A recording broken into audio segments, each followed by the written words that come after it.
क्यों भूली गरे अपना यो ना देश तुम्हारा। अब देखिएगा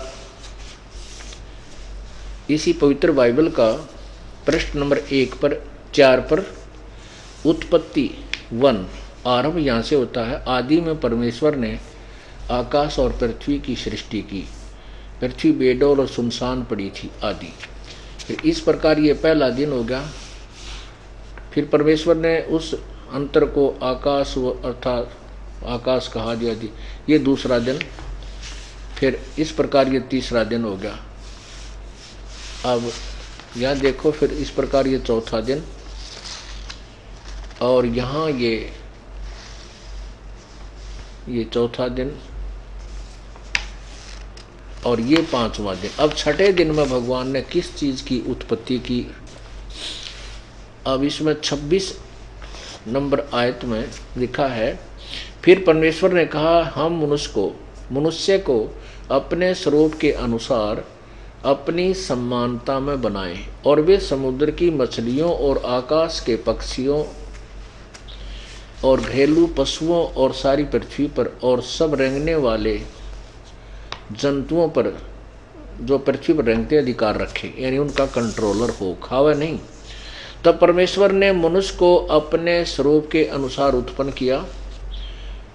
अपने ही स्वरूप के अनुसार परमेश्वर ने उसको उत्पन्न किया, और नर और नारी करके उसने मनुष्य की सृष्टि की। और परमेश्वर ने उनको आशीष दी और उनसे कहा कि फूलो फलो और पृथ्वी में भर जाओ और उसको अपने वश में कर लो, और समुद्र की मछलियों तथा आकाश के पक्षियों और पृथ्वी पर रेंगने वाले सब जंतुओं पर अधिकार रखो, यानी उनको उनके कंट्रोलर हो जाओ, खाओ नहीं। आगे स्पष्ट किया है कि फिर परमेश्वर ने उनसे कहा सुनो, जितने बीज वाले छोटे छोटे पेड़ सारी पृथ्वी पर हैं और जितने वृक्षों में बीज वाले फल होते हैं, वे सब मैंने तुमको दिए हैं, वे तुम्हारे भोजन के लिए। स्पष्ट कर दिया है कि परमात्मा ने मनुष्यों को फिर परमात्मा ने कहा कि हम मनुष्य को अपने स्वरूप के अनुसार बनाएंगे। परमात्मा ने मनुष्य को अपने ही अनुसार बनाया, उनकी सृष्टि की। फिर पढ़िए, फिर परमेश्वर ने कहा हम मनुष्य को अपने ही स्वरूप के अनुसार अपनी समानता में बनाएंगे, अपने जैसा। ठीक है, और आगे देखो, तब परमेश्वर ने मनुष्य को अपने स्वरूप के अनुसार उत्पन्न किया। अपने स्वरूप के अनुसार परमेश्वर ने उसको उत्पन्न किया और नर और नारी करके मनुष्य की सृष्टि की। अब हम यहाँ पर यह सिद्ध कर रहे हैं कि परमात्मा कैसा है। भगवान मनुष्य जैसा है, उसने मनुष्य को अपने ही स्वरूप में बना। जैसे नर नारायण कहते, नर नारायण रूप है, मनुष्य का नर जैसा ही स्वरूप है, और परमात्मा ने हमारे को मनुष्य को अपने ही जैसा बनाया। ये बिल्कुल प्रत्यक्ष और सत्य है। फिर ये भी स्पष्ट हुआ कि परमात्मा ने मनुष्य को मांस आहार का आदेश नहीं दिया। उस पूर्ण परमात्मा ने उसने कहा कि जितने भी ये छोटे बीज वाले, फिर परमेश्वर ने कहा कि सुनो, जितने बीज वाले छोटे छोटे पेड़ और सारी पृथ्वी के ऊपर हैं और जितने वृक्षों में बीज वाले फल होते हैं, वे सब मैंने तुमको दिए, वे तुम्हारे भोजन के लिए। कहीं मांस आहार के लिए नहीं कहा। फिर इन अन्य जीव जंतुओं को भी यही कहा है प्रभु ने। फिर और जितने पशु, पृथ्वी के पशु, आकाश के पक्षी और पृथ्वी पर रेंगने वाले जंतु हैं जिनमें जीवन का प्राण है, उन सब के खाने के लिए मैंने सब हरे हरे छोटे पेड़ दिए हैं, और वैसा ही हो गया। तब परमेश्वर ने कहा, कुछ बनाया था उसको देखा तो बहुत अच्छा था। इस प्रकार सांझ हुई, फिर भोर हुआ, इस प्रकार ये छठवां दिन हो गया। ठीक है, यूं आकाश और पृथ्वी और उसकी सारी सेना बनाना समाप्त हो गया, और परमेश्वर ने अपना काम जिसे वह करता था 7वें दिन समाप्त किया। उसने अपने किए हुए सारे काम से 7वें दिन विश्राम किया, और परमेश्वर ने 7वें दिन को आशीष दी कि पवित्र ठहराया, क्योंकि उसमें उसने सृष्टि की रचना के सारे कार्य से विश्राम लिया। अब पुण्यात्माओं ये ध्यान रखना कि यहाँ पवित्र बाइबल में कहा कि 6 दिन में सृष्टि रची और 7वें दिन परमात्मा ने विश्राम किया। यही आपको पवित्र कुरान शरीफ सूरत फुरकानी 25 आयत नंबर 52 से 59 में स्पष्ट किया जाएगा कि वो कबीर नाम का भगवान है। कुरान शरीफ का ज्ञान दाता अल्लाह अपने पैगंबर हजरत मोहम्मद को कह रहा है कि ए मोहम्मद, हे पैगंबर, तो उस जिंदा महात्मा पर विश्वास कर जो तुझे जिंदा महात्मा के रूप में मिला था, वो कबीर। ये काफिर लोग तो उस कबीर को परमात्मा नहीं मानते, लेकिन आप मेरी दलीलों से इस कुरान के अंदर जो मैं तुझे आदेश दे रहा हूँ ये सत्य मानना। वो परमात्मा वही है, कबीर वो परमात्मा है जिसने 6 दिन में सृष्टि थी, 7वें दिन तख्त पर जा बैठा। और उसकी खबर किसी बाखबर से पूछ देखो। इससे सिद्ध हुआ कि कुरान शरीफ का ज्ञान दाता जो अल्लाह, जिसको हजरत मोहम्मद अपना खुदा मानते, वो कहता है कि वो कबीर नामक कोई और भगवान है। उसके विषय में कुरान शरीफ ज्ञान दाता भी नहीं परिचित है, उससे कोई बाखबर अर्थात तत्वदर्शी संत ही जानता, उसी से पूछो। वही पवित्र गीता जी अध्याय नंबर 4 के श्लोक 34 में कहा है।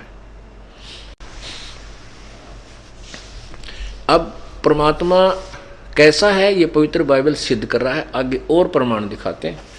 देखिएगा प्रश्न नंबर 9 पर यहोवा परमेश्वर ने अपनात्माओं जैसे परमात्मा, यहाँ ये समझना है पवित्र बाइबल को कि परमात्मा जो पूर्ण ब्रह्म है उसने तो 6 दिन में सृष्टि रची, 7वें दिन तख्त पर जा बैठा। अब उसके बाद इसकी बागडोर काल ने संभाल ली, ये ब्रह्मा विष्णु महेश के पिता ने, और फिर उसने अपने पुत्र ब्रह्मा विष्णु महेश को दे दिया ये यहाँ का। अब ब्रह्मा विष्णु महेश की अब लीला चलती है। अब देखना क्या होता है, ये काल की और इसके पुत्रों की लीला अब पवित्र बाइबल भी वही सिद्ध करता है। अब ये कैसे कपट के साथ जीव को भ्रमित करते हैं, ये पवित्र बाइबल भी प्रत्यक्ष प्रमाणित कर रहा है। ये देखिएगा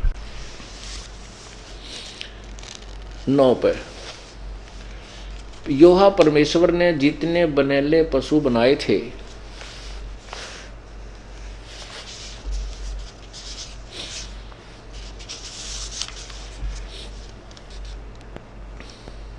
उन सब में सर्प धूर्त था। उसने इस स्त्री से कहा। अब क्या है कि थोड़ा सा विवरण देना पड़ेगा।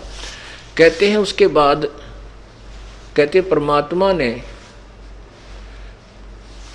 मिट्टी से बाबा या आदम बनाया और आदम की हड्डी निकालकर उसी से उसकी पत्नी जो है बनाई, हव्वा बनाई। फिर उनको एक वाटिका में छोड़ दिया और उस वाटिका ने बगीची में छोड़ दिया। उसमें फलदार वृक्ष थे। उस भगवान ने, क्योंकि यहाँ काल ने बागडोर संभाल ली, उस भगवान ने उनसे कहा दोनों से कि तुम इस वाटिका में रहो और तुम अन्य फल खा लेना, लेकिन जो इस बाग के बीचों बीच जो फल लगे हैं ना, ये भले बुरे के ज्ञान वाले फल है। यानी उसको नहीं बताया, बाद में सर्प ने बताया कि इस बीच वाले फलों को नहीं खाना, नहीं तो तुम मर जाओगे। तो कुछ दिन के बाद कहते हैं सर्प ने उस स्त्री से कहा कि तुम इस वाटिका के फल खाते हो। हव्वा ने कहा कि हम इस वाटिका के और फल तो खाते हैं लेकिन बीच वाले फल को नहीं खाएंगे, क्योंकि परमात्मा ने मना किया हुआ है। कहा कि तुम इस फल को, इन फलों को खा लोगे, इन पेड़ों के फल को खाओगे तो मर जाओगे। सर्प बोला नहीं, वो झूठ बोलता है। भगवान जो है तुम्हें बहका रहा है, और यदि वो नहीं चाहता कि तुम इस बीच वाले फलों वृक्षों के फल खा करके तुम्हें ज्ञान हो जाए, भले बुरे का ज्ञान होने लग जाएगा, तुम्हारी आंखें खुल जाएंगी, तो तुम भगवान के तुल्य हो जाओगे। इसलिए वो भगवान तुम्हें गुमराह किया हुआ है और तुम्हें झूठ बोला हुआ है। यदि तुम इस फल को खा लोगे तो तुम्हें तेरी आंखें खुल जाएगी। स्त्री ने वो फल देखा, बड़ा सुंदर लगा, स्वाद अच्छा था, तोड़कर स्वयं भी खाया, अपने पति आदम को भी दे दिया। तो उसके फल के खाते ही उनको महसूस हो गया कि तुम तो नंगे फिर रहे हो। शर्म आई, उन्होंने अंजीर के पत्ते तोड़ के अपने पर्दों पर बांध लिए। फिर कहते हैं शाम के समय भगवान आया गॉड वहाँ वाटिका में टहलता हुआ। उसकी आवाज़ सुनकर वो सारे वो छुप गए वृक्षों के पीछे। उस भगवान ने आवाज लगाई कि आदम तुम कहाँ हो। आदम ने कहा कि मैं तेरी आवाज को देखकर छुप गया हूं, क्योंकि मैं नंगा था, हम नंगे हैं, हमें शर्म आती है आपके सामने आने से। तो भगवान ने कहा कि तुमको किसने बता दिया, क्या तुमने वो बीच वाले फलों के पेड़ों के फल खा लिए जिसको मैंने मना किया था? हाँ, वो हमने खा लिए। किसने बताया? कि सर्प ने बताया। तो इससे क्या बात सिद्ध हुई कि परमात्मा वाटिका में घूमने के लिए सामने आता था। निराकार कितना होगा? वो तो साकार है। अब देखो प्रश्न नंबर 9 पे, अब जिनिस 3 मनुष्य का पतन। योहा परमेश्वर ने जितने बनेले पशु बनाए थे उन सब में सर्प तुरुत था। उसने स्त्री से कहा, क्या सच है कि परमेश्वर ने कहा तुम इस वाटिका के किसी वृक्ष का फल न खाना?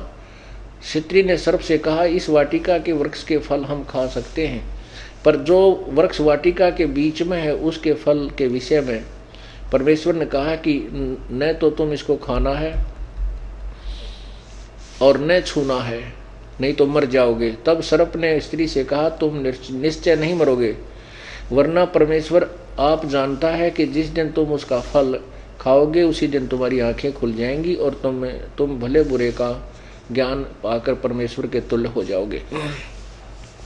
अतः जब स्त्री ने देखा कि उस वृक्ष का फल खाने के लिए अच्छा है और देखने में मनभाऊ है, बुद्धि देने के लिए चाहने योग्य भी है, तब उसने उसमें से तोड़कर खाया और अपने पति को भी दिया और उसने भी खाया। तब उन दोनों की आंखें खुल गई और उनको मालूम हुआ कि वे नंगे हैं। इसलिए दोनों ने अंजीर के पत्ते तोड़ जोड़कर लंगोट बना लिए। तब यूहा परमेश्वर जो दिन के ठंडे समय वाटिका में फिरता था का शब्द सुन को सुनाई दिया। तब आदम और उसकी पत्नी वाटिका के वृक्षों के बीच में यूहा परमेश्वर के पीछे से छिप गए। तब यूहा परमेश्वर ने पुकार कर आदम से पूछा, तू कहाँ है? उसने कहा, मैं तेरा शब्द बाड़ी में सुनकर डर गया, क्योंकि मैं नंगा था इसलिए छिप गया। उसने भगवान ने कहा, किसने तुझे बताया कि तू नंगा है? जिस वृक्ष का फल खाने को मैंने तुझे मना किया था, क्या तूने उसका फल खाया है? क्या तूने उसका फल खाया है? आदम ने कहा, जिस स्त्री को तूने मेरे संग रहने को दिया है उसी ने उस वृक्ष का फल मुझे दिया है और मैंने खाया।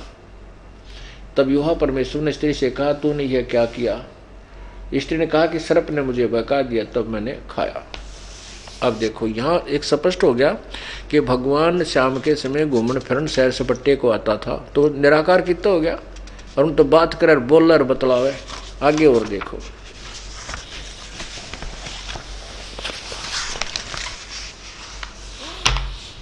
ये प्रश्न नंबर 10 पे उत्पत्ति 3-4, यानी ये 3 नंबर अध्याय बुक की 3 नंबर अध्याय की 21 में। और यूहा परमेश्वर ने आदम और उसकी पत्नी के लिए चमड़े के अंगरखे बनवाकर उनको पहना दिए। और फिर यूहा परमेश्वर ने कहा, मनुष्य भले बुरे का ज्ञान पाकर हम में से एक के समान हो गया, इसलिए अब ऐसा न हो कि ये हाथ बढ़ाकर जीवन के फल के वृक्ष का फल भी तोड़कर खा ले और सदा जीवित रहे। अब देखो कितनी प्यारी बात कही है कि उस भगवान ने आदम और उसकी पत्नी के लिए चमड़े के कपड़े बनवाए। इसका मतलब भगवान तो साक्षात उनके सामने बात करता था, मिलता था, कपड़े ले पर आए। और फिर क्या कहता है कि उस भगवान ने सोचा कि कहीं ये मनुष्य जो है भले बुरे के ज्ञान होने वाले वृक्ष के पेड़ के फल खाकर हम में से एक के समान हो गया। इसका मतलब एक से अधिक भगवान है। फिर देखो यही प्रश्न नंबर 10 पे अध्याय नंबर 3 का श्लोक नंबर 21। यूहा परमेश्वर ने आदम और उसकी पत्नी के लिए चमड़े के अंगरखे बनाकर उनको पहना दिए। फिर यूहा परमेश्वर ने कहा, मनुष्य भले बुरे का ज्ञान पाकर हम में से एक के समान हो गया है। हम में से एक के समान हो गया, इसलिए अब ऐसा ना हो कि ये हाथ बढ़ाकर जीवन के वृक्ष का फल तोड़कर खा ले और सदा जीवित रहे। हम में से एक के समान, अर्थात ये तीन है, ये एक इनमें से इसकी ड्यूटी ला रखी है, ब्रह्मा विष्णु महेश मत है, और ये इनके साथ, क्योंकि जहाँ भी सृष्टि जीव उत्पन्न होते हैं, क्योंकि पहले उजाड़ पड़ी थी कि तक कोई पैदा कर दिया, कोई कितना, कोई महाभारत के युद्ध के बाद तो पृथ्वी तकरीबन मनुष्यों से शून्य हो गई थी, अरबों आदमी मर गए थे, फिर 56 करोड़ यादव आपस में लड़के मर चुके थे द्वापर में। तो जहाँ भी ये नए सिरे से सृष्टि उत्पन्न की, तो वहाँ इस ब्रह्मा विष्णु महेश ने ये सारा खेल खेला। अब इसे सिद्ध हो गया कि वो कहता है कि हम में से एक के समान हो गया है, यानी भगवान एक से अधिक भी हुए। अब आगे दिखाता हूं।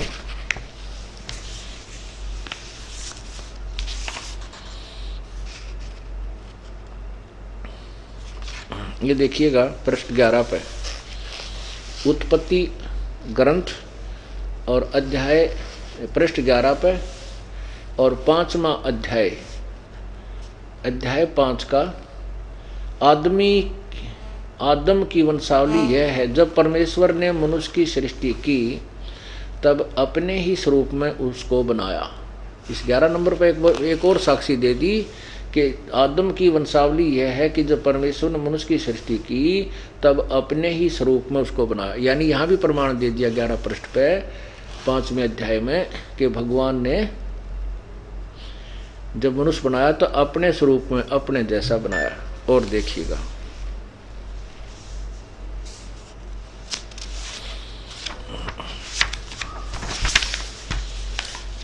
यही उत्पत्ति ग्रंथ